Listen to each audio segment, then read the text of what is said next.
Boa noite, gente. Sexta-feira, chegou o final da semana e dia de a gente fazer uma das lives, acho que mais esperadas dessa imersão em Mielo, que vai ser com o Dr. Antônio Macedo Júnior. Ele é especialista em urologia pediátrica, é uma das maiores referências em urologia pediátrica do mundo. Então é uma grande honra e um prazer assim, indescritível estar com o Dr. Antônio Macedo Júnior aqui para falar sobre mielo, sobre a bexiga neurogênica em mielo. Vai ser uma oportunidade incrível para a gente falar sobre, para a gente entender muito em detalhes sobre essa questão da bexiga, que sem dúvida acho que é um assunto que interessa a todos nós, independente de ser criança, jovem, adulto, ser mãe, ser pai, é um assunto que realmente interessa demais. Boa noite para quem está entrando. Boa noite, Adélia. Boa noite, Jamara. Boa noite, Paula. Boa noite, Isa. Boa noite, Leandro, Karen, Francisco, Cecília, Tati. O doutor Macedo, ele, só para dar uma introdução antes de inseri-lo aqui na live, ele já vai entrar. Ele é, como eu disse, um dos maiores especialistas em bexiga neurogênica do mundo. Ele é autor de 4 técnicas cirúrgicas relacionadas à reconstrução de bexiga neurogênica, de bexiga e de bexiga neurogênica, e para tratamento de incontinência fecal grave, tanto que o nome dele está na evolução, vamos dizer assim, da cirurgia de Malone, que é a cirurgia para o intestino neurogênico, que virou Macedo Malone, ou Malone Macedo, não me recordo a ordem, mas tem o nomezinho dele lá gravado. Então, um dos maiores talentos da medicina brasileira e mundial. Vai estar aqui com a gente hoje. Eu vou inseri-lo na live para a gente já começar a bater esse papo sobre a bexiga neurogênica. Oi, Cecília. Oi, Pri. Oi, Marcelo, que acabou de entrar. Vamos ver se o doutor consegue entrar aqui. Boa noite, doutor. Boa noite, Renan. Um prazer estar aqui com vocês. Uma satisfação muito grande. É uma iniciativa muito bacana e sua, né? Ajudado também pela Maria José. E para mim é uma honra, né? Poder participar desse assunto, que é uma coisa que a gente vive no nosso dia a dia, né? Quer dizer, a bexiga neurogênica, mielomeningocele, a gente respira toda semana, todos os dias no consultório. Então é uma honra poder participar. Para mim é uma honra maior ainda. Indescritível quase estar entrevistando o senhor nessa iniciativa, que, como eu já contei lá no início, era uma ideiazinha simples, ia fazer umas poucas lives no mês só relacionadas a alguns temas.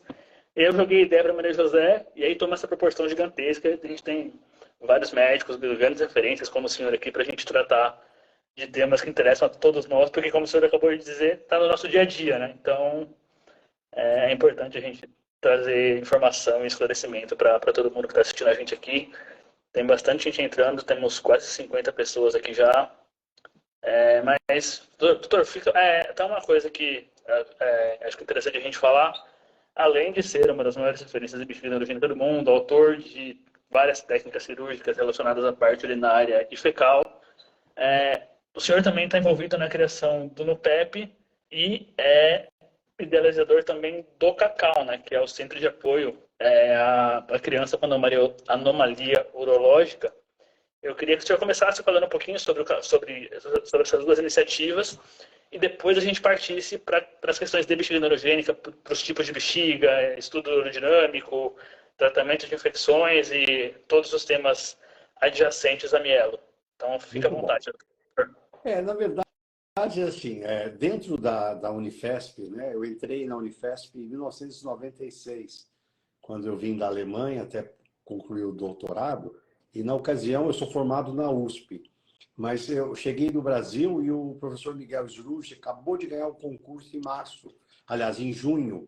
Eu cheguei em março de 1996. E ao Uhum. chegar, o doutor Miguel já tinha contato lá na faculdade. Ele me convidou para comandar e para organizar o grupo de urologia pediátrica da Unifesp, que inexistia. Uhum. Então, essa foi o primeiro passo na minha carreira. E o núcleo de urologia pediátrica era praticamente o grupo nosso dentro da disciplina de urologia. E e que as pessoas que fomos formando, e aí os primeiros pós-graduandos que vieram fazer doutorado conosco, e foi criando. Aí, num dado momento, a gente, graças a Deus, começou a ter muito êxito, também no consultório, né? E aí aquela dúvida, aquela vontade de querer devolver, de alguma forma, Uhum. as coisas boas que tinham acontecido, ter dado tudo certo, ter ido para o serviço. E aí nos surgiu a ideia do Cacau para apoiar o nosso ambulatório de urologia pediátrica na Unifesp, inspirado, por exemplo, como o GRAAC, né? Uhum. Que é uma iniciativa também dentro da Unifesp. E a gente começou ajudando ali nos ambulatórios, tinha o Palácio Pichuruca fazendo ali a recreação com as crianças, a festinha de Natal. E aí a gente começou a sonhar um sonho maior de ter uma casa, de organizar-se essas iniciativas, e foi isso que a gente conseguiu, uma casa de apoio, junto com o departamento de pediatria da Unifesp inicialmente, depois a nossa atuação médica, né, Uhum. filantrópica, e hoje, amanhã, nós estamos indo inaugurar um ambulatório novo, conta com estudo dinâmico, ultrassom, e hoje o Cacau é uma das redes de urologia pediátrica em São Paulo pelo SUS. Ah, Então, é muito bom que a gente conseguiu esse sonho de estar entrosado e dentro do SUS hoje em dia. Isso é muito bom, é uma coisa sim. muito prazerosa. Sem dúvida, sem dúvida. Acho que tá, é o que você falou, de devolver tudo que vocês aprenderam e conquistaram nessa caminhada. E estar no SUS realmente é muito importante para ajudar quem precisa também, quem tem acesso ao SUS e tal. E realmente é bem importante. A Débora está perguntando aqui se o Cacau atende convênio ou só entra pelo SUS. Então, a gente quer criar também um braço de convênios para poder financiar, nos ajudar a financiar, né? Então, só que hoje em dia a gente tem muita dificuldade de arrumar os convênios diretamente com o Cacau, por ele se situar ali na Vila Mariana. O que a gente está querendo fazer é um atendimento tipo doutor consulta por um preço bem compatível, bem acessível, já que hoje os Uhum. convênios eles não credenciam. Nós achávamos que pelo currículo, pelo staff nosso, ia ser muito fácil, mas o convênio só olha o endereço. Ah, E na Vila Mariana, Vila Clementino, não necessitamos de mais urologistas. Então a gente entendi. tentou e não conseguiu, mas a gente tem esse ambulatório sim, e a gente atende. Se a gente conseguir algum convênio, assim, a gente tem interesse, porque a gente Legal. tem vários médicos também na equipe, médicos mais jovens que têm disponibilidade de tempo para atender, né? E a gente sempre, tudo que é decidido no Cacau é decidido numa reunião de casos complicados, né? Nenhum caso dentro do Cacau ele é tratado de forma aleatória. Uhum. Toda sexta-feira, hoje mesmo eu postei, por coincidência, se forem na minha rede social, toda sexta de manhã, às 7 da manhã, isso é uma tradição desde 1996, quando começamos lá na Unifesp, sexta-feira, às 7 da manhã, é o dia de reunião oficial dos casos difíceis, dos casos operados. Isso é muito bom porque os fellows, os residentes, os alunos, todos participam, né? Então, isso é uma forma de você estar ali deliberando as condutas, aprendendo com os casos difíceis e também Uhum. ensinando. Porque são nesses casos difíceis que vocês acabam mais aprendendo, né? Enfrentando os desafios Exatamente. que esses E é casos mostram. isso que realmente me motivou com o Cacau. Por quê? Uhum. Depois que você chega no consultório, né, e você tem acesso aos melhores hospitais de São Paulo, mas você pensa, puxa, mas eu fiquei bom mesmo, foi operando os casos difíceis. Os casos difíceis lá no Hospital São Paulo. Nós, por 4 anos também, foi uma experiência muito boa. Já no Cacau, tivemos à frente da ACD, 4 anos, pegamos 2 anos de pandemia, e é incrível Uhum. que um hospital grande e tão tradicional como a ACD, realmente a urologia pediátrica, a urologia que se realizava lá, ela era muito assim, carente de resolutibilidade. Então, nós encontramos muitos pacientes com vesicostomias, não se faziam essas cirurgias de reconstrução, e eu até entendo, porque era um médico ou 2 médicos contratados, e quando nós fomos com uma equipe. Nós fomos em 7 cirurgiões, 2 fellows. Então, a gente dedicava a sexta-feira apenas a ACD. Os médicos todos trabalhávamos voluntariamente e tínhamos um valor de um contrato de um médico que nós revertíamos para o Cacau. E cada um operava uma semana. Então, são cirurgias grandes, né? Então, não era puxado. E aí é o bom de você formar um time. Né? Eu tenho um time de 7 colegas que caminham comigo na Unifesp, e depois do Cacau, doutor Gilmar, doutor Sérgio, o Tony, doutora Marcela, doutor Ricardo, doutor Riberto Ligori, o outro Ricardo. Então, isso é uma das coisas que eu mais me orgulho. Se alguém me pergunta qual o seu maior orgulho na sua carreira, é o fato de eu estar com as mesmas pessoas, sonhando o mesmo sonho. Isso é bem legal mesmo. Isso é muito legal. É muito bom. Muito bom. A Até tinha uma enfermeira, pergunta né? A Maria José, que também está comigo há 20 anos, a Dalva, psicólogo. Então, a gente tem uma rede de apoio que é muito bacana, porque a gente consegue fazer isso com qualidade e com muito carinho também. Sim, sim. Inclusive, vale lembrar, vai ter uma live que não vai ser surpresa. Não é uma surpresa, porque eu acabei de falar, mas a Dalva vai estar numa live, vai ser a última live lá no dia 31, sobre a questão de sexualidade, socialização da Dicas com Mielo. E a Maria José vai estar com a gente também em 2 lives na próxima terça-feira, salvo engano, no dia 16, dia 15, falando sobre o CAT, que é outro assunto que super interessa muita gente. E na outra terça-feira, dia 22, também, falando sobre a irrigação transanal. Então, só tem gente fera aqui com a gente. É um sucesso. Isso é uma Mas vamos lá. iniciativa muito boa, porque, assim, nem todo mundo tem acesso, né, às vezes, a um profissional que tem experiência, né? Então, assim, você poder levar um pouquinho todo esse conhecimento acumulado, essas iniciativas são muito boas, porque elas nos permitem exatamente disseminar o conhecimento. E para fazer realmente bexiga neurogênica, que talvez seja essa parte do acompanhamento, né, ela é muito difícil, porque uma pessoa sozinho não consegue. Então, é muito complicado para um médico, um pediatra, um nefrologista, ou mesmo um urologista. Se ele não tiver um time, ele não vai conseguir desempenhar, porque ele precisa ter o acesso a uma equipe de diagnóstico. Então, tem que ter um urodinâmico. Se não tiver urodinâmico, está fazendo um atendimento da pré-história.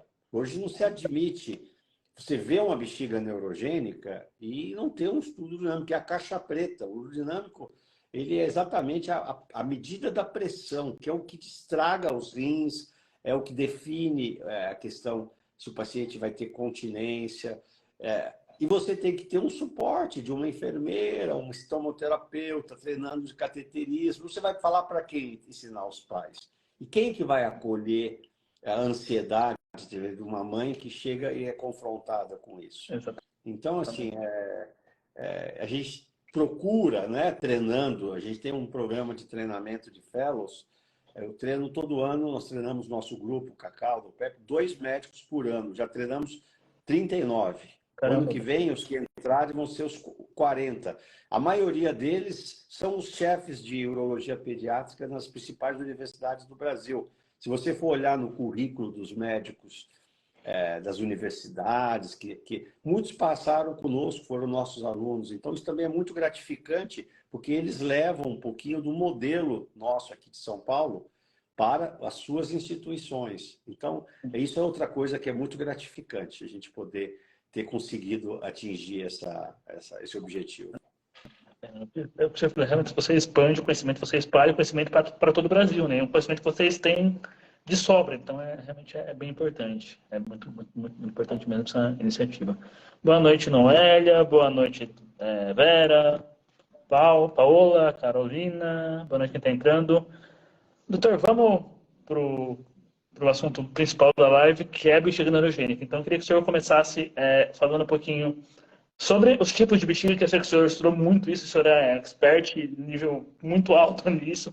Então, falando sobre os tipos de bexiga, qual a relação da bexiga neurogênica com a mielo? Acho que é uma dúvida isso que muita gente tem. Isso é muito importante, porque assim, O paciente que tem mielo, o que caracteriza a mielo é uma alteração, né, do fechamento ali da medula, do canal medular, da inervação, numa região que é a responsável pela inervação da bexiga Uhum. e do intestino, na parte final do intestino, né? Parte de esvaziamento ali do final do intestino.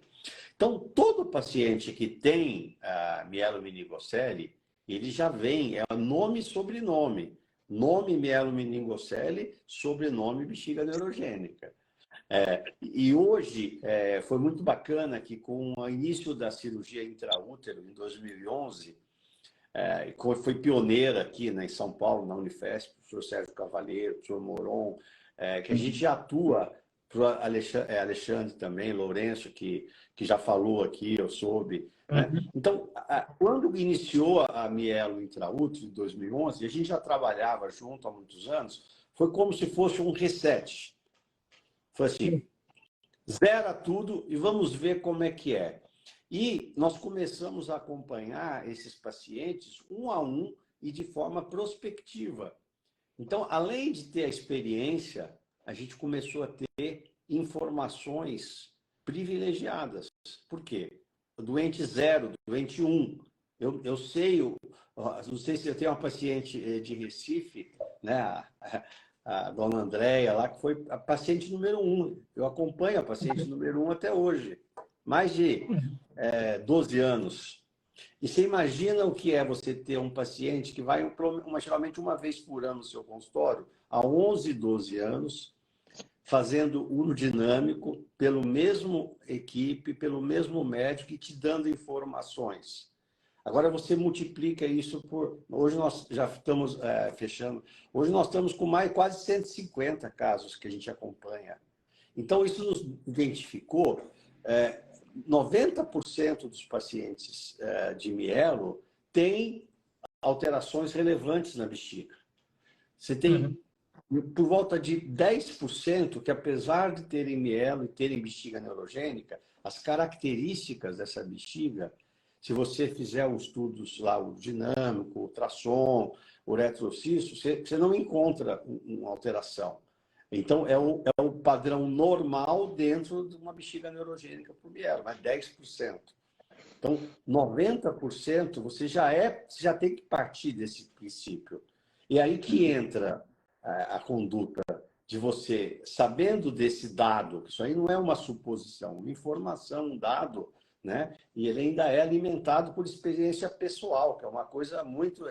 quando você começa a fornecer informações baseado em experiência pessoal, e aí quando eu falo fornecer informações, tem que ser da forma acadêmica. Então, o que é a forma acadêmica? Você escrever aquilo que você está encontrando, mandar para uma revista de especialistas que são pares, secretos, que vão malhar o seu trabalho, vão te criticar, você vai ter que responder, eles vão, muitas vezes, volta... Eu já tive trabalho em bexiga neurogênica, de uma tese lá, que foram 5 rodadas de idas e vindas, até que Caramba. você aceita. E aí isso é publicado. Quando ele é publicado, isso aí passa a ser conhecimento público, que tem a fonte. Né? Então, é muito importante, porque se a gente olhar para os pacientes com esse rigor e classificá-los desde a primeira consulta, estou falando daquela consulta de 2, 3 meses, que é quando nós vamos fazer o primeiro estudo do dinâmico, nós vamos investigar a morfologia da bexiga para ver se existe refluxo ou não. Sem fazer esse exame, você não sabe se tem refluxo, e se você não sabe se tem refluxo, a hora que você está estudando a bexiga, fazendo o estudo do urânio, você não sabe se está enchendo a bexiga ou se está enchendo a bexiga e a urina subindo ali. E o que você está medindo ali, você não sabe. Então, você precisa fazer. E, a partir daí, você classifica e individualiza. Cada paciente vai ser tratado de uma forma única, individualizada. Né? E aí você tem, que você me perguntou, são 4 padrões que a gente tem. Isso foi muito bacana, que quando a gente publicou o trabalho de 50 casos de mielo, a gente fez uma tese e a doutora Marcela Léo da Cruz, que é minha assistente, foi minha fellow, minha aluna de doutorado. O trabalho dela de doutorado foi publicado no Journal of Urology com uma classificação, que é a melhor classificação de bexiga neurogênica dos Uhum. tipos. E ela é produzida aqui no Brasil, por nós. Então, é a classificação de Leal da Cruz. Então, você tem os pacientes de alto risco, que são aqueles que têm uma pressão alta, que você precisa abaixar essa pressão e precisa esvaziar, ajudar a esvaziar. Só o estudo urodinâmico permite ver isso. Não Sim. existe ultrassom dinâmico. Isso aí é uma viagem ilusória de gente que não tem experiência com mielo. Porque se eu estou falando de pressão, eu olhar num ultrassom, fazer a bexiga fazer isso aqui, ó, e falar que isso é contração, isso aí não é científico. Eu desafio me mostrar algum trabalho de literatura mostrando que você substitui um estudo urodinâmico por um ultrassom dinâmico, o que quer que seja. Ou seja, sem urodinâmico, você não tem classificação do tipo de bexiga neurogênica. E alguns pacientes precisam de remédio, outros não precisam, alguns precisam de cateterismo, outros não precisam. E o que é muito importante, você tem, então, o padrão de alto risco, que é 55% dos casos, o padrão incontinente, que é esse que você faz o estudo urodinâmico, pede para o paciente dar um suspiro um pouquinho maior, você olha a pressão ali que está dentro da bexiga e vê vazar. Ou seja, você está definindo que o esfíncter da bexiga é muito fraco. Então, esse paciente é incontinente. Você vai acompanhar, ver a pressão com que ele vai perder e vai entender exatamente que ele vai precisar de ajuda se ele mantiver. E o terceiro tipo, né, tem o normal, que eu já falei, que é menos 10%, que é por volta de 10% a 15%, é aquele da bexiga atônica.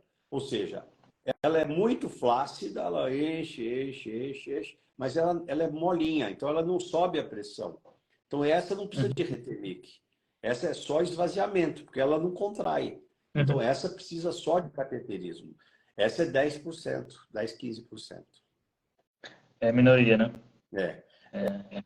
Junto com a normal, né, é mais ou menos uns 25%. Então, 75% a 80% dos pacientes com bexiga neurogênica ou vão ter aquela forma gravíssima de alto risco, que se não tratada, vai colocar risco de deterioração do rim, infecção. São aquelas pacientes que estão toda hora no pronto-socorro com infecção urinária, etc. Tá? Ou elas vão ser incontinentes, não vão ter esse histórico de infecção, elas quase não têm infecção, por quê? Porque a perda é muito fácil. Só que os anos vão passando e eu uso a idade de 5 anos. Eu até falo, brinco com meus pacientes. Às vezes chega uma paciente que eu vi lá atrás, essa semana mesmo veio uma paciente que foi uma ou duas vezes, parou de ir. Aí a criança chega agora com 5 anos, 5 anos e meio, padrão incontinente. Aí eu falo, quem trouxe vocês aqui foi o filho, não foi vocês que vieram. Por quê? Porque aí começa a pressão social pela continência. E aí o paciente, a partir de 5 anos, se ele tiver uma pressão de perda esfincteriana baixa, você pode fazer o que quiser. Você pode dar botox, dar Retemic. O esfíncter é frágil. Então não adianta. Então, É igual uma torneira que aquela mangueirinha ali, ela tá quebrada. Você tem que criar primeiro uma resistência. Se você tiver essa fraqueza esfincteriana, o que faz a bexiga crescer é a hora que a bexiga está estufando, né? Ela está e o que acontece? Ela não cresce, a bexiga é pequena.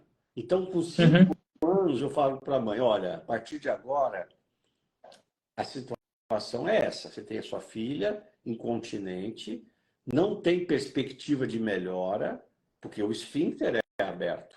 Ela não tem resistência.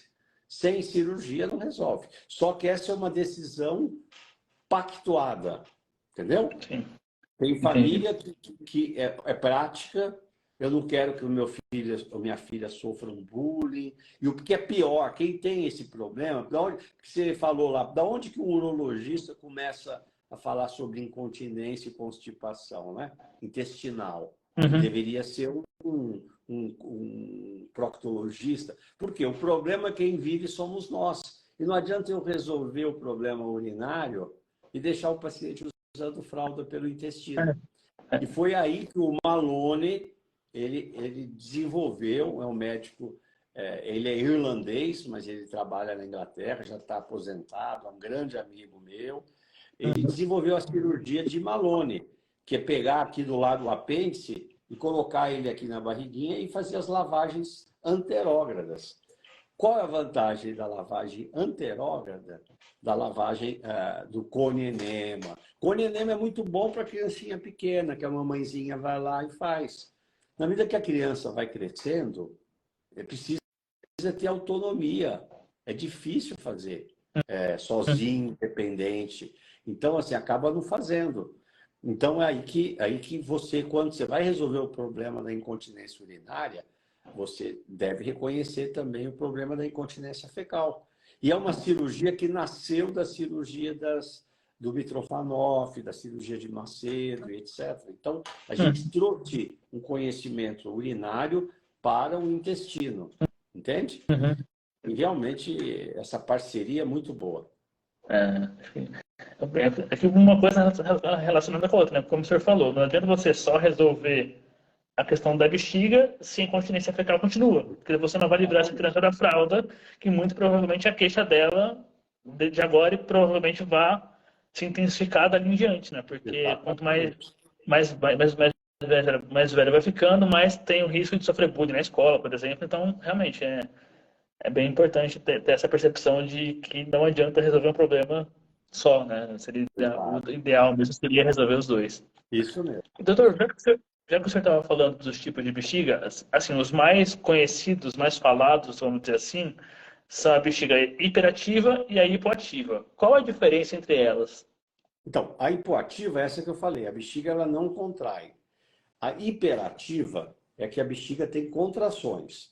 Se ela tiver contrações, o esfíncter apertado, o que acontece? Ela é o fator de risco. É aquela que a bexiga fica fazendo musculação e o esfíncter fechado. Aí aumenta a pressão. Aí vai trazer infecções urinárias, vai ter problema, vai ter pressão alta. Se ela tiver hiperatividade, mas o esfíncter frouxo, ela vai potencializar as perdas, entendeu? Então a pressão não vai subir tanto, a bexiga contrai, mas ela escapa, a pressão é baixa. Então esse paciente não precisa de cateterismo, porque ele vai estar perdendo. A bexiga está contraindo e se o esfíncter for frouxo, ele não vai deixar a pressão subir. Então por isso que eu falo, sem urodinâmico, não dá nem para começar a conversar, né? Eu sei que tem muito médico que fala por aí que é tudo balela, é porque não tem conhecimento e não tem acesso ao urodinâmico. Então, aí vão por um caminho assim, tentando ludibriar os pacientes. Quer dizer, isso é tratar cega. Se você não sabe o padrão de bexiga, dos 4 que a gente citou, como é que você vai tratar? Você vai tratar, você vai dar cateterismo a todo mundo, a quem não precisa? Você vai dar o Retemic para quem não precisa? Paciente que é incontinente, não adianta dar Retemic. Ele está escapando, ele não tem necessidade. E aí que entra esse debate. Eu sei que eu procuro ficar um pouquinho de fora, mas a Maria José, ela vem de vez em quando, doutor Macedo, Maria José, me inclua fora dessa lista aí, porque senão você fica no meio de tiroteios e não é isso que a gente quer. O intuito é disseminar o conhecimento, né? É sempre mais importante. E, doutor, o tipo de bexiga de uma pessoa, ela pode mudar? E tem alguma faixa que isso pode acontecer? Então, isso que é o importante. Por que você precisa seguir o paciente com bexiga neurogênica anualmente? Porque o corpo vai mudando, a criança vai crescendo. Às vezes o padrão que estava ajustado para uma quantidade de xixi que ela produzia, ela cresce, a bexiga já descompensa. O esfíncter muda o padrão, a bexiga muda o padrão. Se você não acompanha esse paciente anualmente, você vai ter mudanças e você vai ter escapes. Quando que eu acho que a coisa estabiliza? Quando a criança chega na idade adulta. Por quê? Porque aí a bexiga já tem o seu tamanho, a criança já tem o seu volume de sangue, a quantidade de urina que ela produz, ela já está equilibrada. Então, quando os pacientes chegam por 15, 16 anos, estabiliza até a idade adulta. Agora, enquanto eles estão crescendo, você precisa seguir, senão você perde esses pacientes. Eles mudam de padrão, você não está sabendo, começa a ter infecção. Se eles tiverem alta pressão na bexiga, né, que as infecções é que são os problemas, né? Porque, veja, o doutor Sérgio trabalha no começo, certo? É o que mais trabalha, junto com o doutor Moron. Ou o neurocirurgião, falando assim, porque nós trabalhamos num grupo.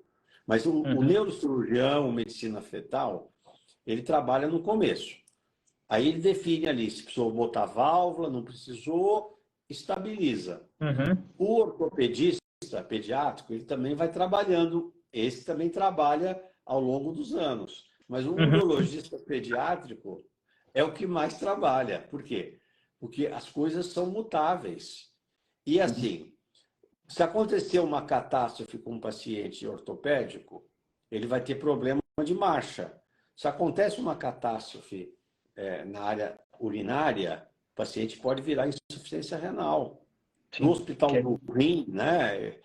Até queria mandar um abraço. Passou aí o meu professor Cláudio Almeida, ele é meu amigo no Facebook. Eu acho que ele está aí de curioso, ele entrou aí, mas o Cláudio foi o chefe da urologia de transplante lá no Hospital do Rim por muitos anos. Filho dele, o Maurício, foi meu. Eu vi que ele entrou aí. Um abraço, Cláudio. Muitos pacientes iam para transplante renal lá por conta de insuficiência renal. É um perigo, né? Porque não cuidou da bexiga.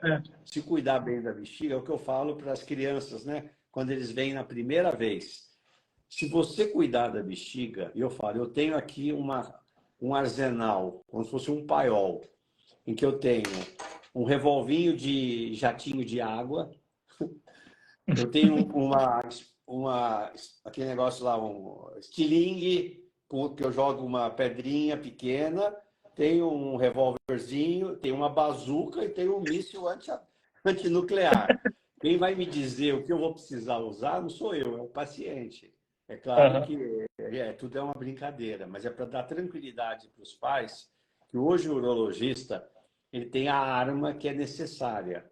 E sempre chega na frente, se o paciente deixar, se o paciente nos procurar, se o paciente perceber que se teve uma infecção febril, eu não estou falando daquele exame de urina alterado, sem sintomas, que a mamãe fez porque o cheiro estava forte, que é uma briga também quando o paciente é novo no consultório, né? Eu falo, não faça exame de urina se não tiver sintoma, principalmente se estiver fazendo cateterismo, porque o exame de urina vai ser alterado, o número de leucócitos vai ser alterado.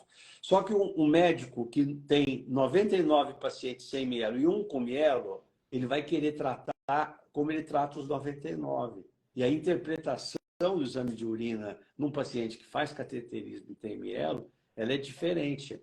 Então, isso que é importante, tem que chegar na frente, não pode deixar a situação acontecer. Sim. Já que o senhor está no assunto de infecção, doutor, quais sintomas podem ser mais comuns para você identificar uma infecção urinária num bebê ou numa criança? Se o senhor falou do cheiro, vamos emendar nessa questão, porque acho que o cheiro é o mais... O cheiro, na maioria das vezes, é só porque a criança não está hidratada, aí a urina está forte. Ou um paciente que tem o padrão incontinente, que ele está sempre escapando xixi, aí fica ali aquela região vaginal, perineal ali, então, por causa da umidade, né? Aquela assadura. O que preocupa na bexiga neurogênica é o quê? Sintomas de infecção urinária relevante, infecciosa alta, febre, inapetência, perda do apetite, irritabilidade, né? Esses são os verdadeiros sintomas que a gente se preocupa, porque são sintomas de uma infecção urinária alta, de uma pielonefrite, que deixa cicatrizes. entendeu? Se você olhar esse paciente depois e fizer os exames, muitas vezes você vai ver que tem alteração ali na função. É rim que perdeu, pedacinho do rim que perdeu. E aí você faz um exame bem específico, que é a cintilografia, que mostra exatamente o quanto de função que ele perdeu. Então tem que ter muita atenção a isso, para não ter esse risco. Obrigado por esclarecer, doutor, porque essa é uma dúvida muito comum. Recorrente, recorrente. Muito recorrente. Só fazer uma pausa rapidinho. Tia, minha tia Zélia, lá de Natal, está assistindo a live. Obrigado, tia, pelas palavras. Boa noite, Ellen. Boa noite, Zete, que vai estar com a gente também no final do mês, uma live. Zete, ex-goleiro de São Paulo e da seleção brasileira, estará conosco na imersão. Ainda sobre a infecção, doutor, já você estava falando, então, antibiótico só se deve tomar em casos de infecção urinária ml se tiver, nesses casos de pielonefrite que o senhor falou, correto? Isso. E outra coisa, não se dá antibiótico profilático só porque está fazendo cateterismo. Esse é um erro assim, recorrente. Você só dá antibiótico profilático num paciente que tem mielo, que está fazendo cateterismo, se ele tiver refluxo. Se você dá antibiótico só porque está fazendo cateterismo, você está selecionando uma bactéria mais agressiva. Lembrar que se você colher um exame de urina no paciente que faz cateterismo e mandar para o laboratório, o mais comum é ver cultura positiva. Aí você olha o antibiograma, tá SSSS, ou seja, sensível, sensível, sensível. É aquela E. coli A famosa. boa prata, sabe aquela bactéria boa prata? Ela tá ali na festa ali, mas ela não vai fazer nenhum mal, entendeu? Então isso não deve ser tratado. E se você dá antibiótico, você tira essa bactéria boa praça, e aí vai vir uma pseudomonas, uma klebsiella, que são aquelas que chegam no rim e causam uma pielonefrite. Então, assim, se tiver refluxo, antibiótico. Se não tiver, não. Muita gente tomando desnecessariamente, e dado às vezes por nefrologista. Não tem indicação. É a falta da vivência do dia a dia. Entendeu? Não dá para... Porque é muito fácil assim você falar para uma mãe, não, vamos dar, porque protege. Mas não é, a ciência não é assim. A ciência é baseada em informações, em pesquisa, sabe? Não pode ser aleatória. Entendi. Uma outra pergunta que tinha aqui, quando e até que idade uma criança com mielo, quer dizer, se deve fazer antibiótico ou profilaxia, quando e até que idade isso pode ser indicado? Não, a questão não é a Ou não é idade, indicado? a questão é o refluxo. O refluxo, geralmente na bexiga neurogênica, o refluxo ele é secundário à bexiga. Então, você parte da princípio, como eu falo, é tudo bexiga neurogênica. Você sempre parte do princípio que o paciente que tem refluxo e tem bexiga neurogênica, o refluxo está tendo porque a bexiga está em alta pressão, ela é descompensada. Se você equilibrou isso, o refluxo persiste, é porque caiu um raio, 2 raios no mesmo lugar. Porque o refluxo primário é a principal causa de infecção urinária, mas isso é da formação da bexiga, do ureter, entendeu? É uma doença anatômica, que é uma outra doença que nós, urologistas pediátricos, cuidamos. Mas ali é porque foi coexistência de 2 doenças ao mesmo tempo. Entende? Entendi. Mudando um pouquinho de assunto, ainda voltando para a questão da bexiga e tal, mandaram uma pergunta para nós aqui, que é a seguinte: existe alguma explicação para uma bexiga com insuficiência esfincteriana evoluir para uma bexiga hiperativa ou vice-versa? Não, hiperativa não tem nada a ver com esfíncter. Hiperativa diz respeito à bexiga. Insuficiência esfincteriana diz respeito ao esfíncter. Eu posso ter uma insuficiência esfincteriana que a bexiga é quietinha. Ele perde a hora que ele tosse e chora. E eu posso ter um paciente que tem uma insuficiência esfincteriana e tem um pouquinho de hiperatividade. Entendeu? Ou seja, ela tem contrações. O que ela deve estar dizendo é o seguinte: a gente, na classificação de Leal da Cruz, você define insuficiência esfincteriana quando a pressão de perda é abaixo de 40 centímetros de água.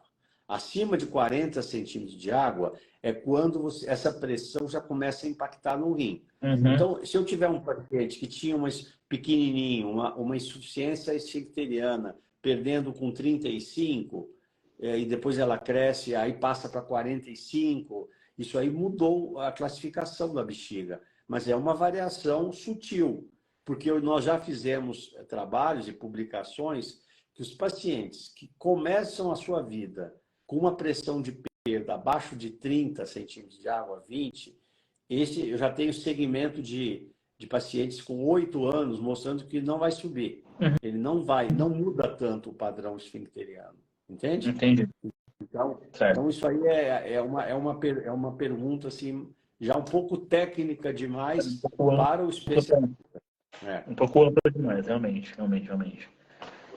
E voltando para a parte dos tratamentos possíveis de bexiga e tal, doutor, queria que o senhor falasse um pouquinho sobre as diferenças entre o Retemic, o Carduran e um que chama Duoma. Não sei se o Retemic é o Duoma ou se são diferentes. Queria que o senhor falasse um pouquinho sobre esses medicamentos e como eles podem, como eles agem na bexiga no tratamento de glicogênico. Você tem aí o Retemic, ele é o anticolinérgico. Ele inibe essas contrações. Então, o Retemic, você tem, é o mais eficiente na criança, o mais barato, mas no adulto ele dá um pouco de secura na boca. Então, assim, a indústria farmacológica, a indústria farmacêutica, ela apresentou alguns outros anticolinérgicos mais específicos, mais caros, que são, vamos dizer assim, segunda linha de tratamento. Agora você tem os alfa-bloqueadores, que é o Carduran, o alfa-bloqueador, em bexiga neurogênica, ele não tem um efeito bem estabelecido, entendeu? Então, eu sei que muita gente usa. Teoricamente, esses remédios eles têm um efeito na próstata. Então, é um remédio muito usado em próstata, porque ele relaxa ali o esfíncter, o tônus do músculo liso da próstata, mas ele tem um efeito num paciente neurogênico, a bexiga, praticamente irrelevante e carece de publicações específicas demonstrando. Então, é aquele tipo de caso de uso corrente que você não tem uma boa prova científica.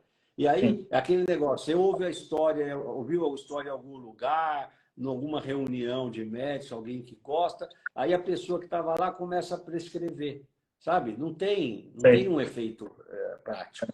O que você tem aí remédio para melhorar esfíncter não existe.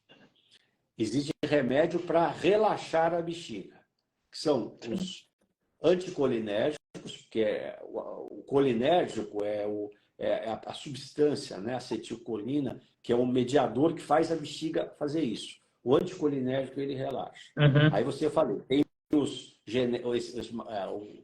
o Retemic, que é a oxibutinina, e tem aqueles mais solifenacina, outros que são mais específicos, mas em criança não tem necessidade de usar, só se o sintoma for muito marcante. E assim, eu conto no dedo, assim, algum paciente meu que eu tive que deixar de dar Retemic para dar um deles. Agora, em adulto, se usa mais. Agora, você tem, por exemplo, alternativas ao Retemic, se ele não funciona, você pode usar o Botox, também é outro canto da sereia. Vamos dar Botox.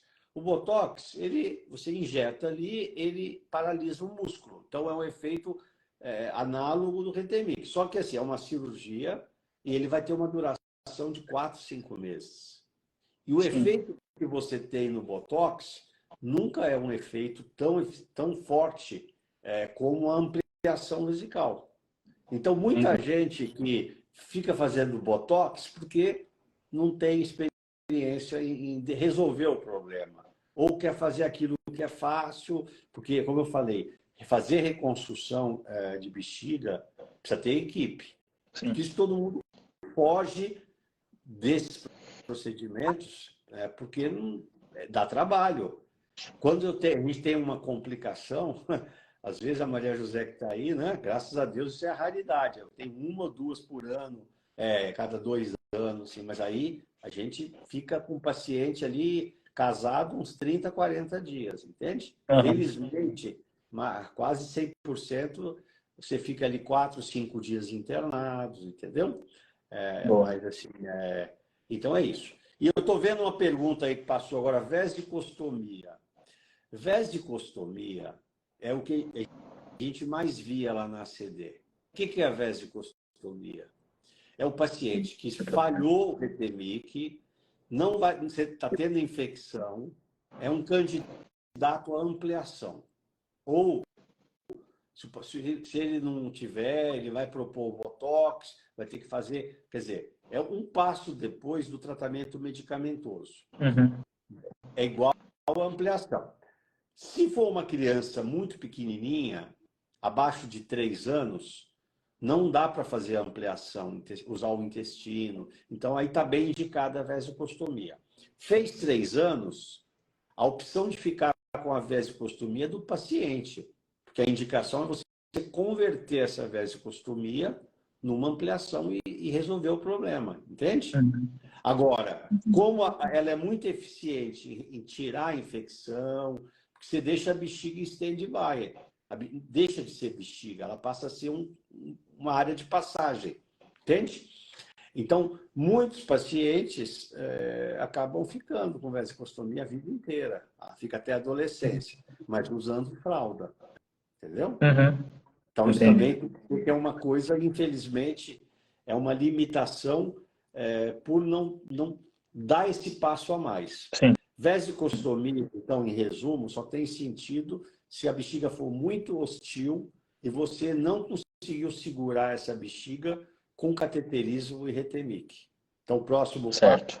faz a vesicostomia, dá um descanso. Aí, quando a Uhum. criança cresceu, aí você converte ela numa bexiga ampliada. Tem outra indicação boa da vesicostomia. Pacientes que têm bexiga neurogênica e aquelas síndromes muito complexas, Sim. que depende de cuidador, que às vezes mora em hospital, que você... Cateterismo é autocateterismo.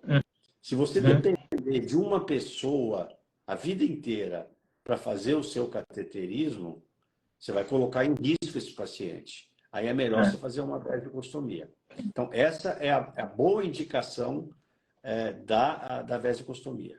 Tá? Pacientes neurológicos que não têm condição realmente de vida independente. Sim, sim. Bem, eu já até emendou uma pergunta que ia vir para frente, mas já está respondida, que era essa questão da vasectomia e tal. Voltando para a questão da oxibutinina, doutor, existe alguma diferença entre tomar e injetar na bexiga? Injetar é outra coisa absolutamente acientífica. Tá. Tá? Então, realmente, tá.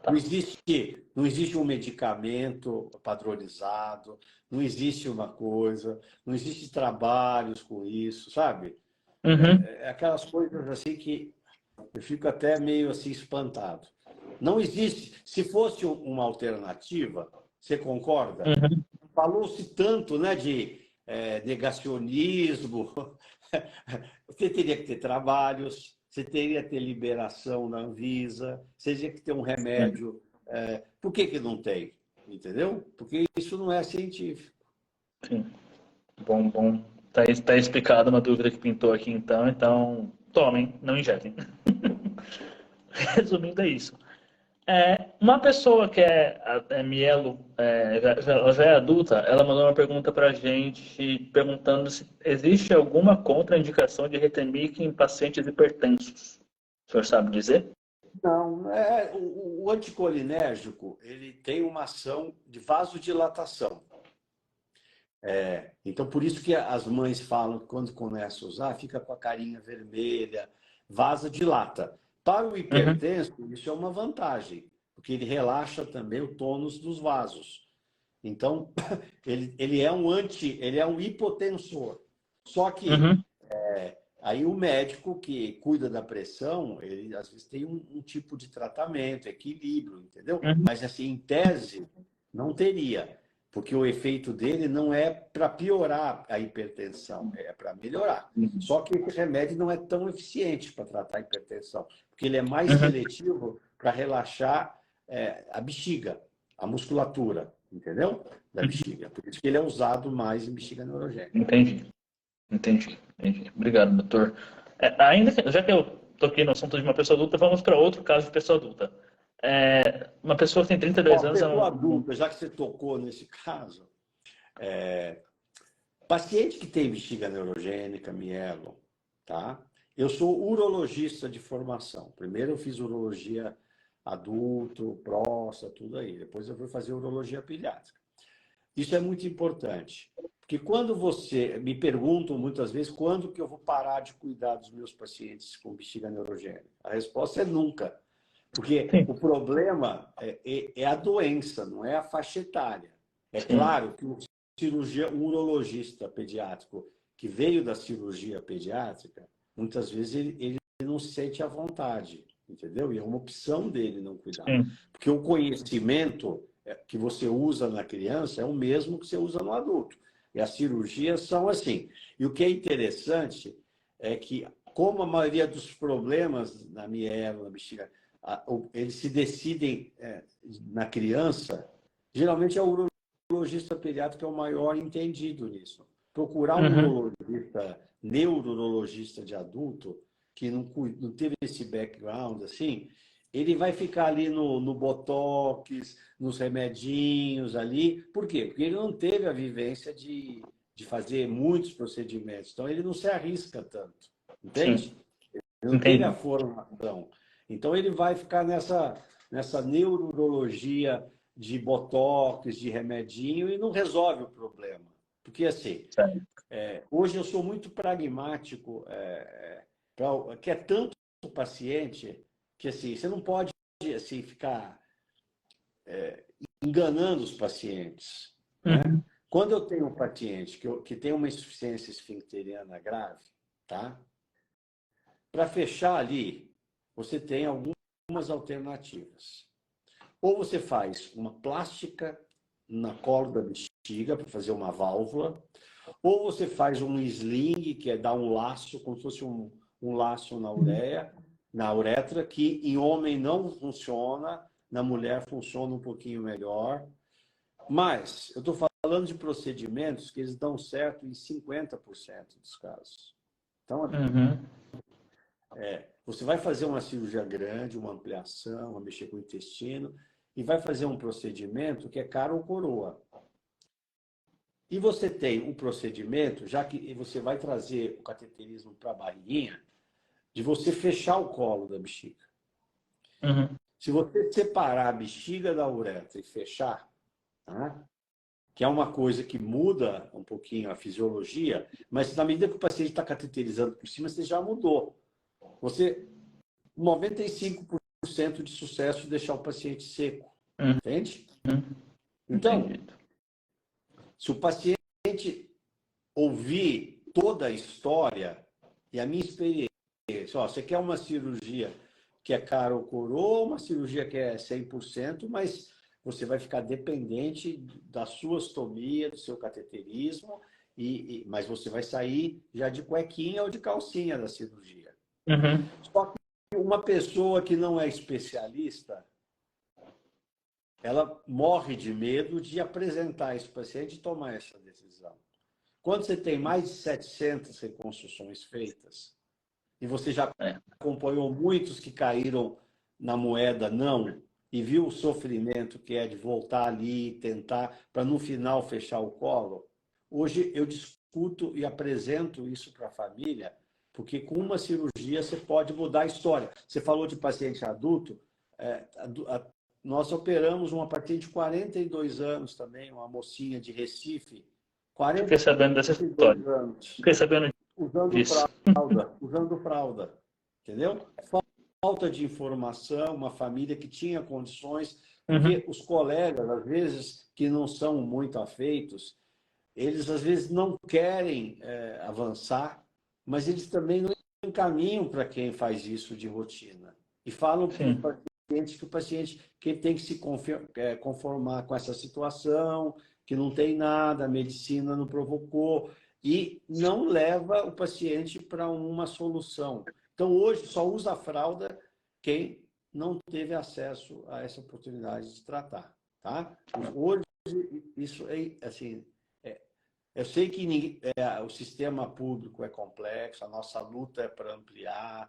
Eu sei que em convênio os médicos são super mal remunerados, eles não vão indicar uma cirurgia dessa, porque às vezes o que eles ganham assim, uma cirurgia extensa como essa, sabe, Uhum. é menos do que sabe, eles não vão avançar porque é muito trabalho para uma remuneração que não é digna.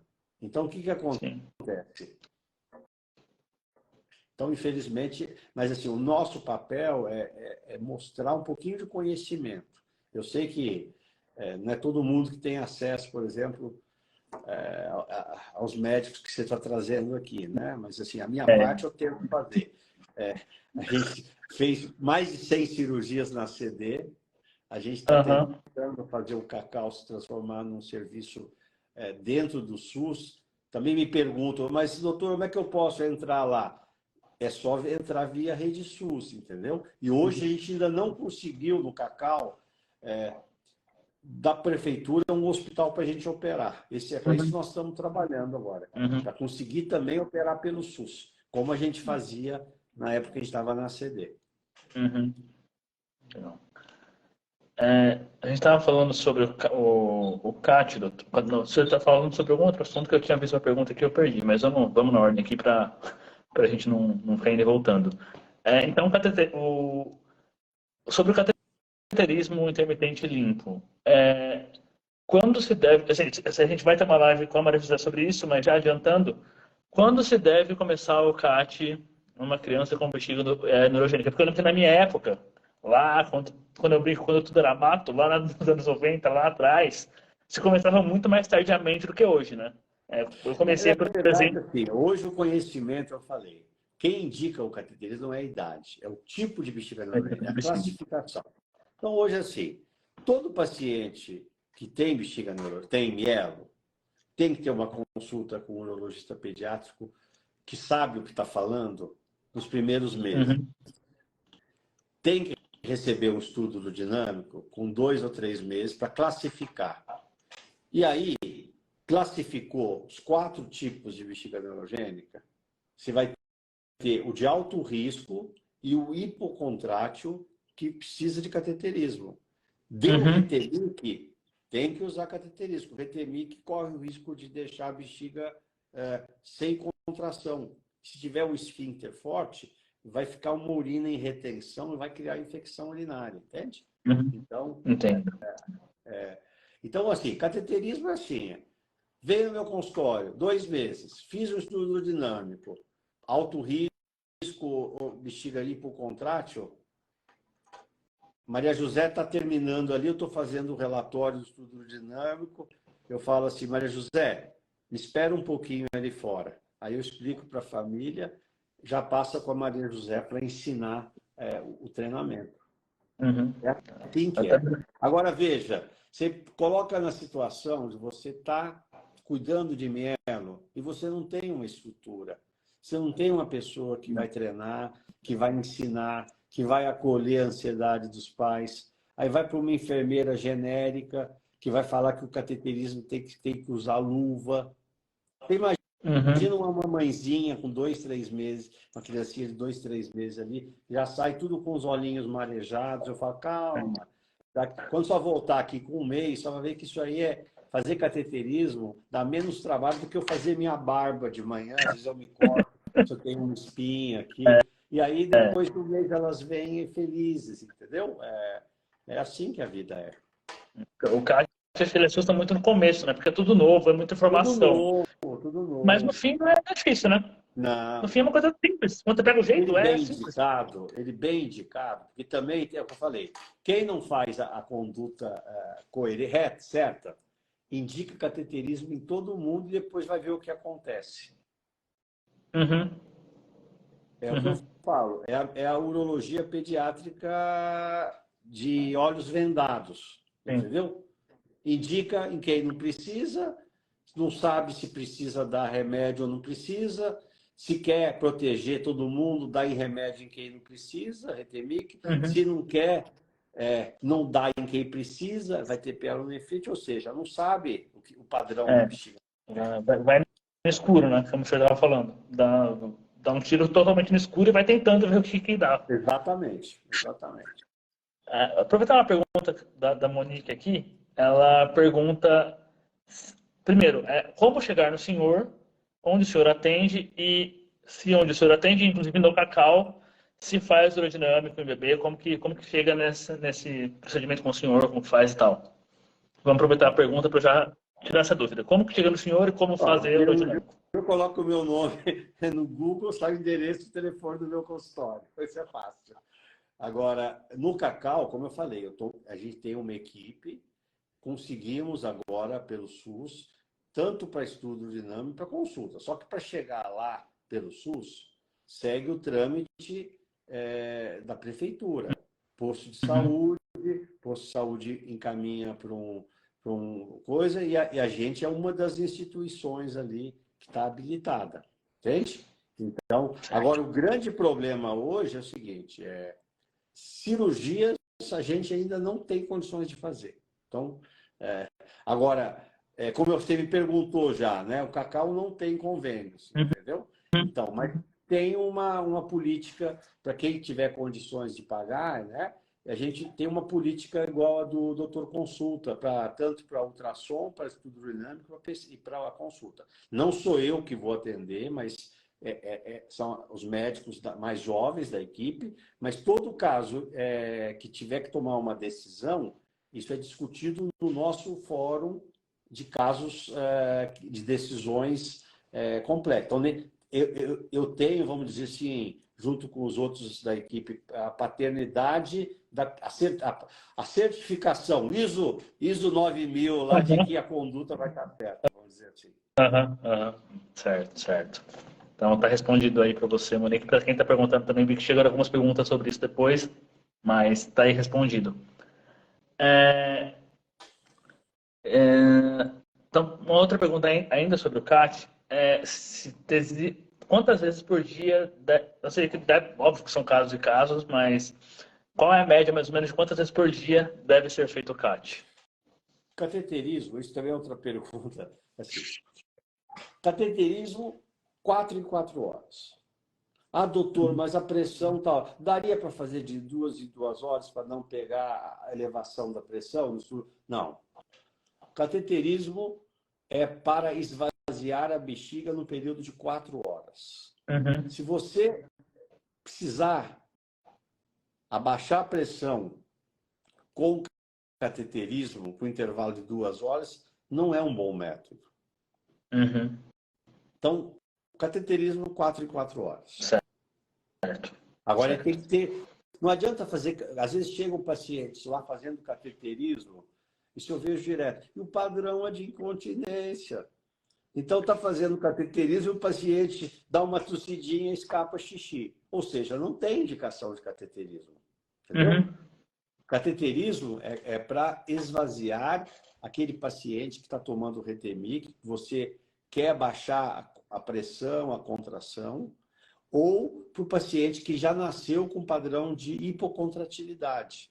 Entendeu? Então, certo, ele é certo. para esvaziar a bexiga. Uhum, uhum, certo.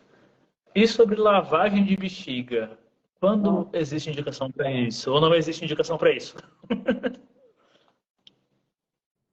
Não. não é científico, não tem indicação.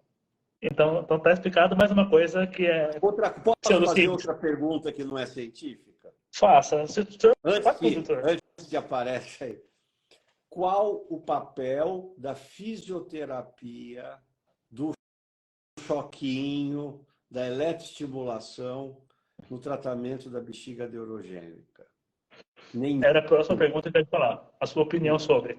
Não, não é a minha opinião. Estou falando opinião científica. Sim, mas. O que o senhor poderia dizer sobre? Não a sua opinião, mas o que o senhor teria para dizer sobre? Não tem, porque, veja, uma eletroestimulação, uma coisa assim, ela tem um papel no doente não neurogênico. Então, assim, você tem uma disfunção miccional, comportamental, que você quer ajustar ali a tonicidade da atividade nervosa. Agora, um paciente que tem uma deficiência de nervo que está causando aquela alteração, né? O que adianta você estimular? Eu falo assim, é a mesma coisa se você quiser querer ligar uma televisão que a tomada não Sem está energia. na rede. Sem energia, Agora, né? é? Sem energia, ligar uma TV sem energia. Exatamente, exatamente. Então eu falo assim, agora, assim, a fisioterapia ela é muito bom para você ativar músculos que funcionam, para dizer, sabe? Uhum. Não tem papel. E veja, isso aí eu era residente e na época vivia-se uma febre de você implantar marca-passos, estimuladores, cirurgia, que você ali cadastrava um eletrodo ali, os nervinhos ali do sacro. Quer dizer, se funcionasse, você imagina você botar um marca-passo, um eletrodo ali, isso aí caiu em desuso. Ninguém Uhum. faz mais isso. Interesse comercial, só tem uma empresa no mundo, Medtronic, que fabrica esse marca-passo. Ninguém usa isso no mundo. Se acreditar que um choquinho externo vai trazer resultado, então me prova. Vamos fazer um trabalho? Urodinâmica, eletroestimulação externa, repete estudo dinâmico e o paciente não faz outra coisa. Então tem que provar, tem que ter trabalhos, entendeu? Uhum. Agora, eu tive pacientes que já tiveram boa resposta. Eu ouço muito fisioterapeuta falar isso para os pacientes, mas não é científico, entendeu? Uhum. Não é uma boa indicação. Certo. Eletroestimulação, biofeedback é bom para disfunção miccional não neurogênica. Bexiga neurogênica não neurogênica. Neurogênico, perda de tempo e perda de recursos. Então, tá explicado, tá aí posto pelo doutor muito bem explicado. Doutor, uma outra pergunta que chegou para nós também, se existe alguma possibilidade no futuro de, entre aspas, cura para bexiga neurogênica, a ponto de se deixar de fazer o cateterismo, ou se célula-tronco tem alguma coisa sendo estudada com métodos, talvez, tratamento de bexiga neurogênica ou nada nesse sentido? O senhor A sabe gente sempre dizer? quer que aconteça, né? Mas assim, eu falo para meus pacientes o dia que tiver alguma coisa diferente, eu vou ser o primeiro a saber. Por quê? Eu sou editor associado do Journal of Pediatric Urology. Então, assim, eu sou um dos 6, 7 editores que Uhum. recebem para o Journal of Pediatric Urology todos os trabalhos de publicações que chegam. Aí a gente Sim. escolhe revisores, manda para eles. Aí os revisores mandam para o editor. Aí você vê ali, devolve para o autor. Então, assim, a gente está vivendo a ciência, congressos, publicações.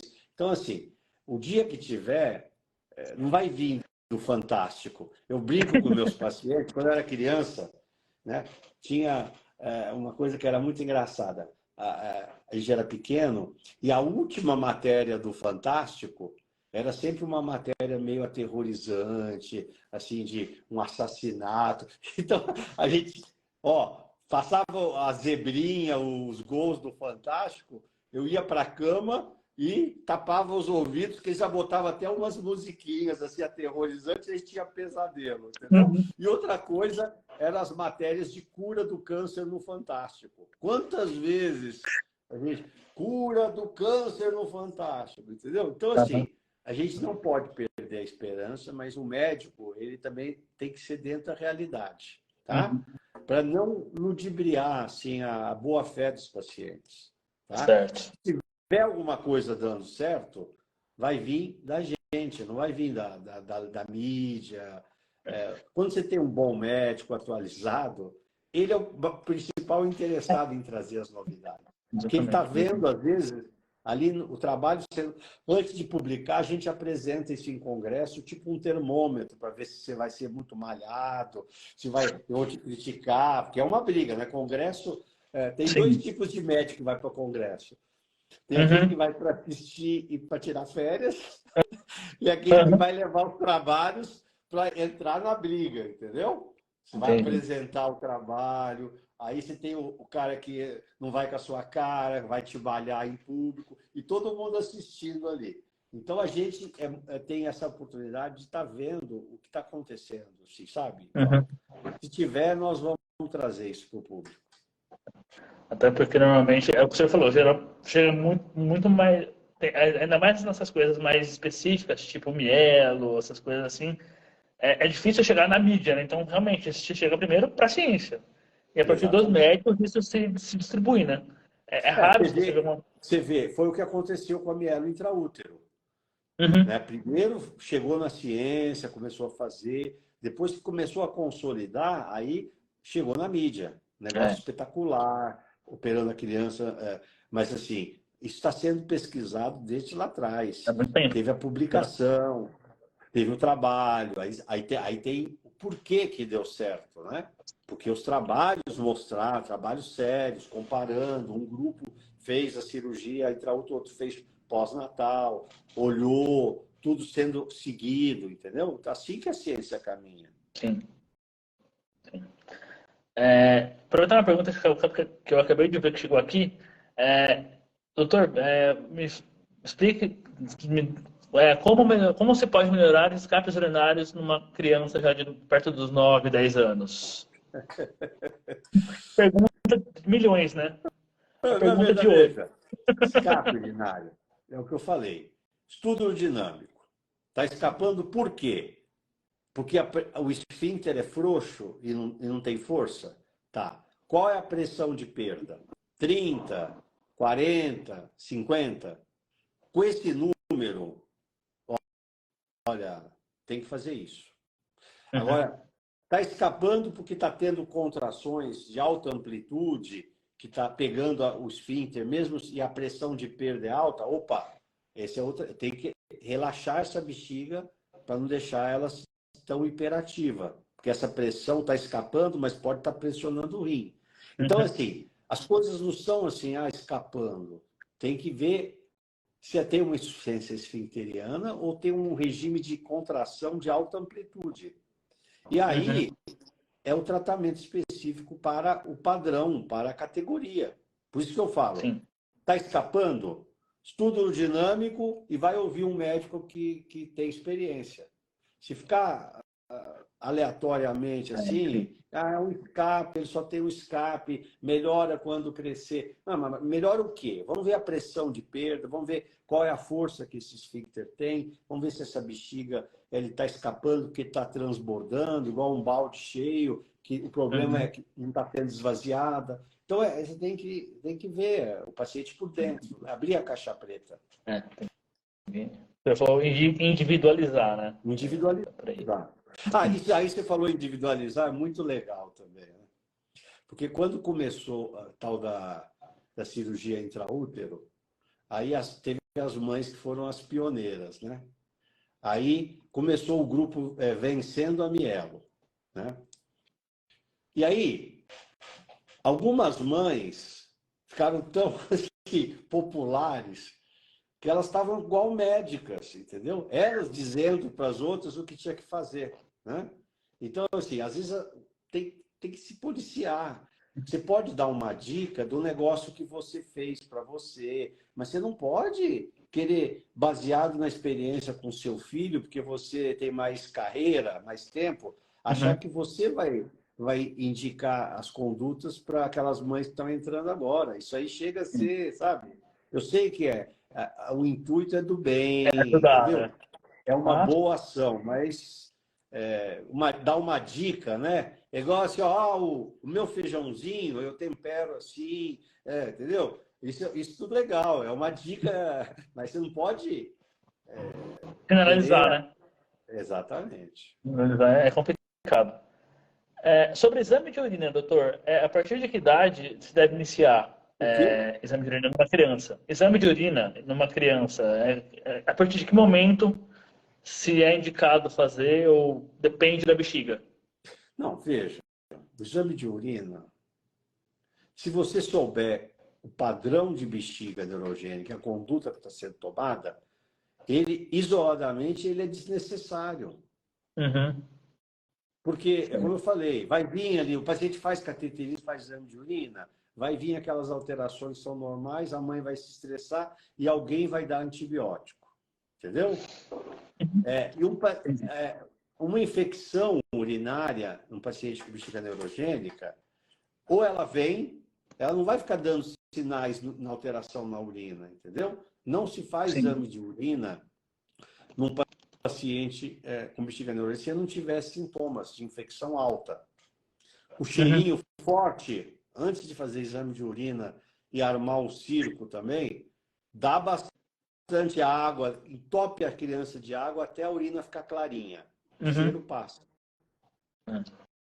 Faz um banho de assento ali, se for menina, com flor rosas, para tirar a vulvaginite ali, aí o cheirinho passa.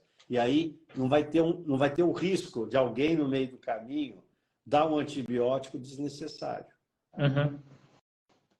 Aproveitem essa dica, muito importante, porque normalmente é o que a gente já falou anteriormente. O cheiro acho que é o primeiro sinal de alerta que pensam que pode ser uma infecção e é só tomar água. Tomar água resolve, né? Exatamente.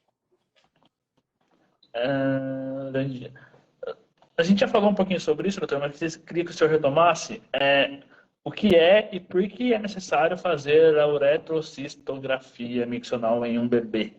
Então, é o único exame que te diz se tem refluxo ou não tem.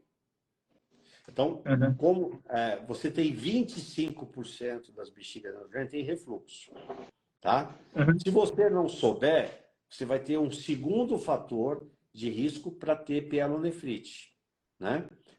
Então, a uretrocistografia miccional você faz uma vez. Se não Uhum. tiver refluxo, você não precisa nunca mais fazer, desde que você tenha a bexiga sendo acompanhada e de baixa pressão no estudo dinâmico. Se Certo. tiver refluxo, você vai tratar a bexiga e vai fazer um acompanhamento anual para ver se o refluxo sumiu ou não, que é a mesma conduta que a gente faz no refluxo primário. Certo. Se nasceu uma criança sem mielo e teve uma infecção urinária, depois de tratar uma pielonefrite, você faz a uretrocisto. Se vier refluxo, aí você dá antibiótico profilático. E aí você vai monitorar e ver anualmente se esse refluxo está se melhorando sozinho ou se vai precisar ser operado. Certo. Então, já que o senhor está falando dessa coisa de refluxo, eu lembrei de uma coisa quando eu era criança. É até uma coisa que eu queria tirar uma dúvida no senhor também, que é uma dúvida minha, mas que veio também das perguntas aqui. Qual é a diferença entre o refluxo vesículo-lateral e a hidronefrose na bexiga neurogênica? Porque eu lembro que lá quando eu era criança, eu cheguei a fazer uns exames e apontou a hidronefrose. Só que eu descobri que era... Hidronefrose é dilatação do sistema Uhum, urinário. Pode ser por obstrução ou por refluxo. uhum, A hidronefrose, quando ela aparece, está indicando que alguma coisa está errada com a bexiga. A pressão está alta na bexiga ou tem refluxo. Entendeu? uhum. Entendi. Então, se tem hidronefrose, presta atenção. Por isso que anualmente, além do estudo, eu peço um ultrassom. Porque ele é Uhum, como se fosse um radar. Assim, ó. uhum, Começou a aparecer hidronefrose, pode esperar que a bexiga mudou de perfil e está ficando mais hostil. Agora, o uhum. refluxo é a subida do xixi, é aquilo que a gente já discutiu. E o refluxo precisa operar, né? Por que não? A outra pergunta era, por que não precisa operar o refluxo? A outra Porque o pergunta que refluxo veio... ele é secundário, aquilo que eu falei. Na Uhum, bexiga neurogênica, o refluxo muitas vezes é porque a bexiga está desorganizada. Você melhora a bexiga, melhora o refluxo. Às vezes não melhora. certo. Mas assim, a primeira conduta é cuidar da bexiga. Por isso que é bexiga neurogênica. Cuida bem da bexiga, não vai ter hidronefrose, não vai ter infecção urinária, não vai ter cicatriz renal, não vai ter insuficiência renal. Certo, entendido. O senhor falou um pouquinho sobre vesicostomia lá no início, só queria retomar para quem perdeu, rapidamente, só para não ficar voltando muito nas coisas que a gente já falou. Queria que o senhor falasse como é feita e por que algumas crianças precisam fazer a vasectomia e já emendando também na ampliação da bexiga. Queria que o senhor falasse dessas duas coisas. Como são feitas essas duas cirurgias e por que algumas crianças precisam fazê-las. Não, a pressão alta na bexiga, que não responde ao Retemi, que é o tratamento, a pressão está alta. Você tem que baixar a pressão. Se for uma criança pequenininha até 3 anos, não dá para fazer a ampliação. Você só faz a cirurgia definida depois de 3 anos. Uhum. Aí você faz a vasectomia. Fez 3 anos, você transforma numa ampliação. Ampliação é pegar um segmento intestinal, liga o intestino, e desse segmento intestinal você vai abrir ele, vai fazer uma bolsa, que tem uma chaminézinha, né? Que tem o canalzinho por onde vai entrar a sondinha. Então, isso é ampliação vesical, tá? A ampliação vesical clássica, que eu já vi que sempre perguntam, você faz a ampliação com o intestino, pega o apêndice, que é um canalzinho pronto, traz, emenda ele na bexiga e faz. A cirurgia que nós propusemos, que leva o nosso nome, cirurgia de Macedo, você não usa o apêndice. Você, do próprio pedaço de intestino, você já faz e já constrói o canal. Então, ela é muito mais rápida. O apêndice, para trazer daqui para cá, às vezes tem que trazer com os vasos, às vezes não chega. A cirurgia aumenta 2 ou 3 horas a mais do que a minha. A cirurgia, do jeito que eu faço um cortezinho de 3 centímetros na barriguinha, 4 centímetros, 5 centímetros no máximo. Deitadinho. Então, você não vê marca, praticamente. Entendeu? Certo. Então, isso é ampliação vesical. Correto. Entendido. E qual a vantagem de se esvaziar a bexiga pelo abdômen? E se, na sua opinião, os pacientes que fazem ampliação devem fazer com o duto? Todos. Isso começou na época que tinham muitos pacientes cadeirantes. Uma menina cadeirante passar sonda é impossível. O menino passar sonda pelo canal também, a uretra pode machucar e você ter estenose. Se você vai ampliar, todo paciente vai precisar de cateterismo, porque a bexiga ampliada ela não contrai, ela é um paraquedas. Então, você trazendo para a barriga, você tem um acesso fácil para o cadeirante e também para a pessoa ter uma vida de independência. Ela está, por exemplo, num avião, ela põe uma toalha aqui e esvazia a bexiga. Ela está na faculdade, uma menina, não tem um lugar para ela ir e passar pela via vaginal, entendeu? Não vai machucar o canal da uretra. Então, sempre que ampliar, bexiga neurogênica tem que ter um conduto. Quem não faz, pode ver. É um adulto, urologista de adulto se metendo numa área que não tem tanta experiência. Que vai falar que não tem necessidade, porque não está acostumado, não fez isso na formação, aí fala que não precisa. E a literatura ela é unânime. Tudo que eu falo aqui não é o que eu penso, é o que é o conceito gold standard, é o estado da arte do problema. Tá? É o background da ciência, não é eu que falo. Não é achismo, né? Não. Está muito longe, inclusive. Quem já fez a vesicostomia terá que futuramente fazer? Sim, ou vai viver a vida inteira com a vesicostomia. Na CD, quando nós trabalhamos lá, a gente herdou umas 20, 30 vesicostomias que estavam lá, a sua própria sorte, porque não se fazia ampliação. Então você converte e sai da fralda. Certo. Raíssa, explica um pouquinho melhor essa pergunta sobre quem é andante em relação à sonda. O melhor para todo mundo. Não tem andante e cadeirante. Ampliou. É mais prático, né? Você faz a sonda ali pelo abdômen, tá resolvido. Não precisa se preocupar com lugar, nada. É mais questão de praticidade mesmo, né? Também é praticidade, né? Não só, mas também é praticidade. E independência. Tá? Sim, também. Também, a independência é um ponto importante. Doutor, e sobre a questão de muco na bexiga ampliada, é normal ter? É bom, é ruim? Não, é normal. O intestino sempre vai produzir muco. E você tem que esvaziar esse muco, tá? para não deixar ele ficar lá dentro e virar uma pedra. Tá? Uhum. Ó, tem uma paciente que está insistindo aí com essa história do cateterismo pela uretra. Bom, chega um ponto, veja, a conduta é essa. A partir daí fica, entendeu? Sempre que eu amplio, eu coloco a ostomia. Uretra, não. Ok. E outra pergunta ainda sobre bexiga ampliada. Por que as crianças normalmente não sentem que a bexiga ampliada está cheia? É por causa da questão dos nervos? Não, Ou não? não. Não Porque tem relação? a bexiga intestinal, ela só vai acusar que encheu quando ela estiver muito distendida. E ela pode perfurar, porque ela não tem a mesma espessura da bexiga normal, entendeu? Então, o Uhum. que você tem que fazer? Você intervalo no máximo de 4 horas. O grande problema, a gente opera um menino de 6 anos, vai tudo bem. Entra na adolescência, na aborrecência. Aborrecência temida. Aí que começa a se auto-boicotar e não fazer o cateterismo. Às vezes já tive 2 ou 3 cirurgias que eu tive que operar de emergência, explosão de bexiga por não fazer o cateterismo. E aí é uma Caramba. peritonite, é uma situação de emergência, pode pegar uma septicemia, então tem que ter a responsabilidade. Se tem uma ostomia, precisa passar a sonda direitinho. Se ampliou, senão vai ter complicação. Nossa, explosão de bexiga é bem grave, né? Porque E imagina. explode a parte ampliada. A Aham. bexiga nativa, a musculatura é muito forte, ela não explode. Explode a bexiga ampliada. Caramba, Então, mesmo assim, responsabilidade do pai. Então, na aborrecência, a mãe e o pai têm que ficar na cola, entende?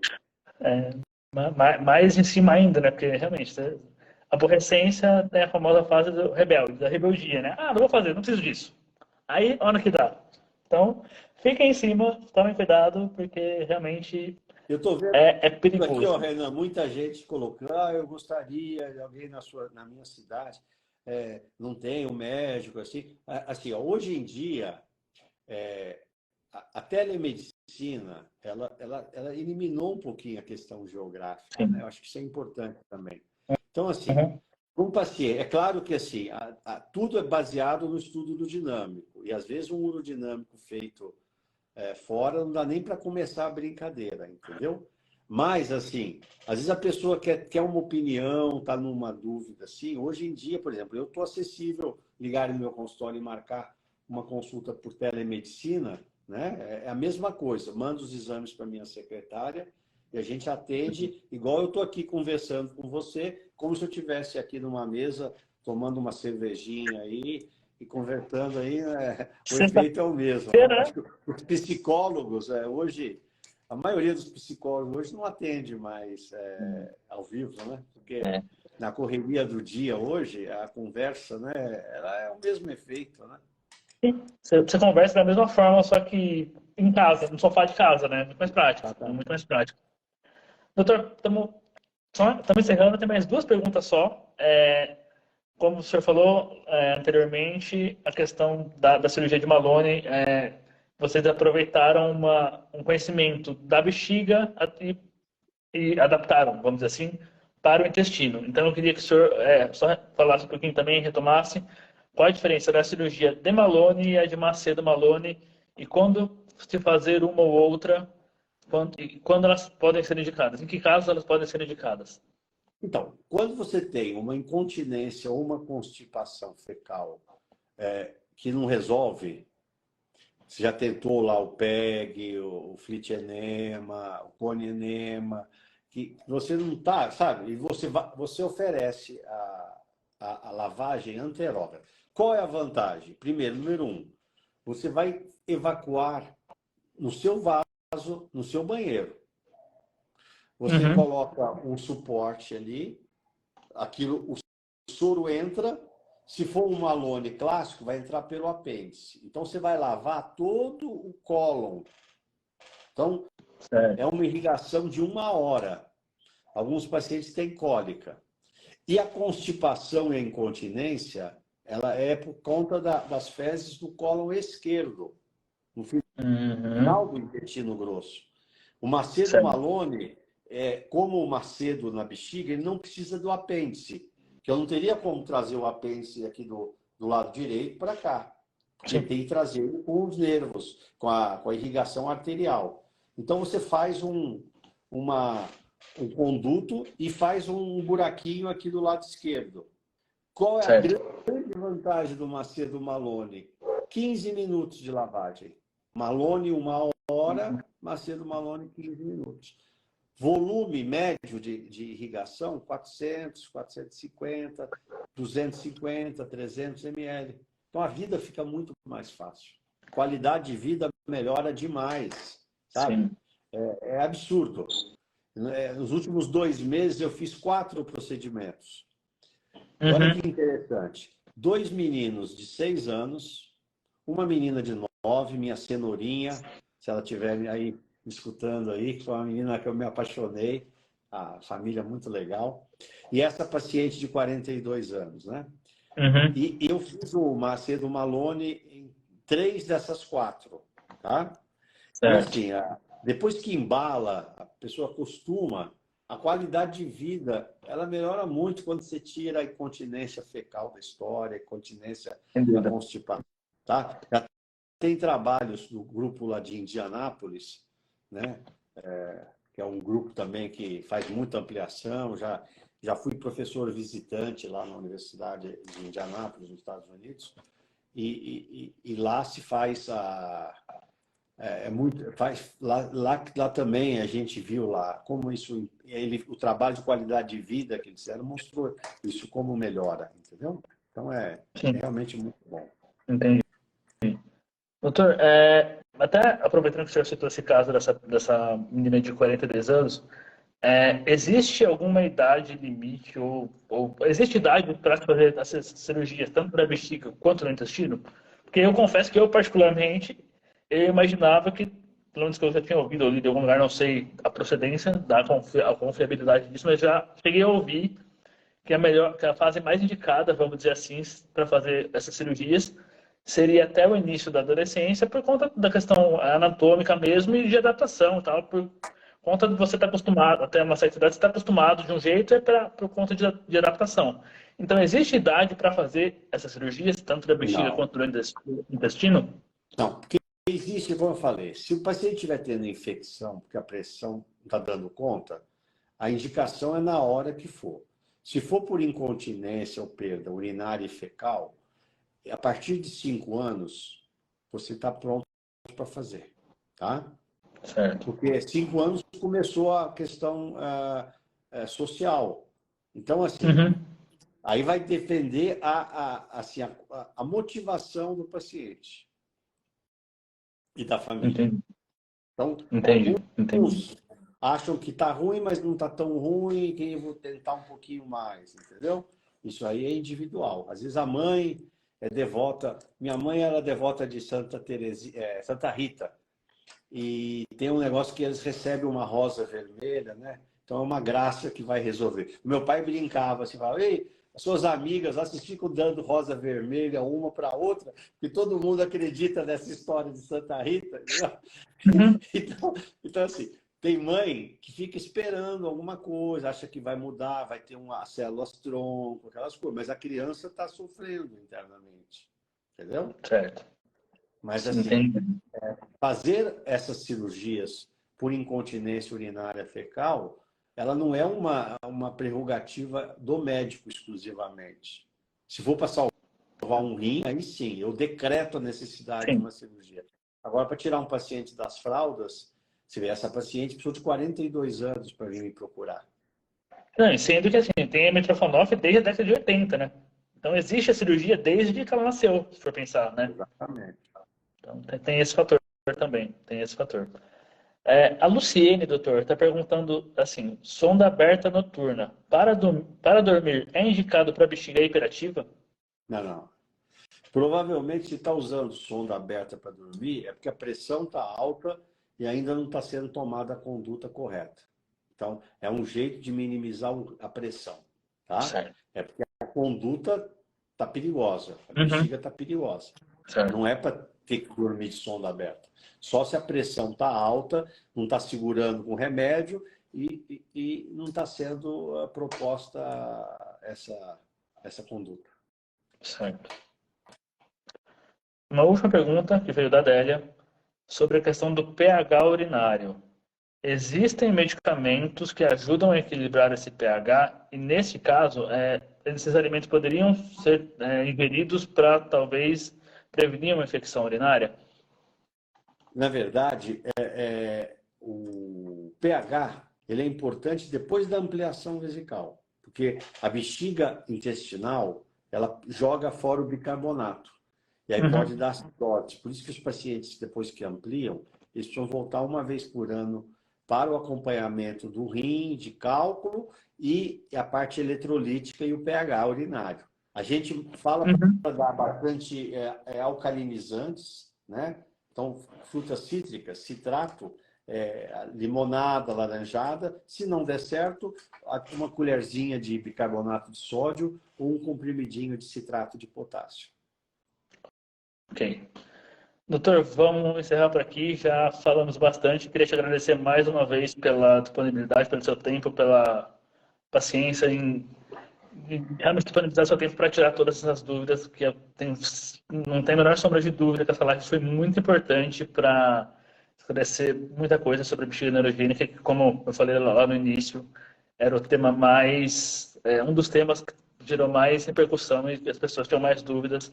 Então, muito obrigado mais uma vez. E estamos, se você tiver que complementar com alguma coisa, fica à vontade. De novo, reforçar como que pode chegar no senhor, se for o caso, ou se Não, quiser não, só isso aí complementar. as pessoas sabem. Eu queria só te Então tá. cumprimentar, Renan, pela iniciativa, né? Dizer que realmente é muito bacana e a gente, ao longo desses anos aí, lidando com esses desafios, né? Porque, na verdade, dentro da urologia pediátrica, a gente se ocupa de muitas malformações, né? Uhum. Urinárias, bexiga, estrofia, hipospádia, afalia, né? Eu operei há uns 2 meses agora, teve essa semana no consultório um menininho que nasceu sem pênis, que antigamente você feminilizava e a gente com um trabalho junto com um colega da Itália, Roberto Gato, mudamos a vida desses pacientes. Eu fiz uma cirurgia dessa com um menino que nasceu sem pênis, 30 milhões para nascimentos para ter um caso. Então a gente do lado de cá, né, a gente cuida dessas malformações assim complexas, essas cirurgias de ampliação e é muito gratificante a gente poder participar dessa transformação na vida de tantos pacientes, né? Eu sinto isso como uma missão, é uma coisa que essas coisas vieram muito na minha vida assim com muita clareza, com muita assim, naturalidade, né? Uhum. Então eu sinto isso uma capacitação, né? Eu gosto muito de explicar, sou professor, gosto de ensinar, passar adiante e assim, ao longo por isso que a gente acabou tendo essa oportunidade também do Cacau, de devolver as coisas boas que a medicina nos deu, né? E é muito bom ver que também a gente tem encontrado pessoas assim que também têm uma missão. E aí eu enquadro você que tem pessoalmente o problema, enfrenta isso com muita coragem. A minha primeira experiência contigo foi no seu livro, né? Que foi um livro Sim, muito bacana também, sim. muito legal você dividir a sua trajetória, a sua história, né? E eu acho que as pessoas de bem, elas se atraem. Então, é claro que eu já falo também para Maria José, eu não teria condições de fazer o que eu faço. Eu já brinquei com ela na minha equipe. Tem duas pessoas que eu acho que sem elas a estrutura ela minaria, né? E uma delas é a Maria José, porque toda a parte de orientação, de cuidado, os vínculos que ela constrói com os pacientes é realmente uma coisa. E quando a coisa aperta, né? A gente tem que ficar aí 30, 40 dias no hospital e tem que fazer as lavagens, senão aquilo pode pegar uma infecção. Então, realmente, eu queria também ter esse tributo à Maria José, que te ajudou aí na execução aí desse ciclo de palestras. Sim, E, sim. e acho que a vida fica mais leve, né? A informação, ela é transformadora e hoje em dia o que a gente puder fazer para amplificar a informação, para que pelo menos os pacientes tenham essa certeza de que estão no caminho certo. Então, muito obrigado aí pela oportunidade, Ana. Eu que agradeço mais uma vez. Obrigado também, Maria José, que está nos bastidores aí, como sempre. Obrigado, Eren, também, que estava na live com a gente ontem, também está nos bastidores dando suporte para a gente.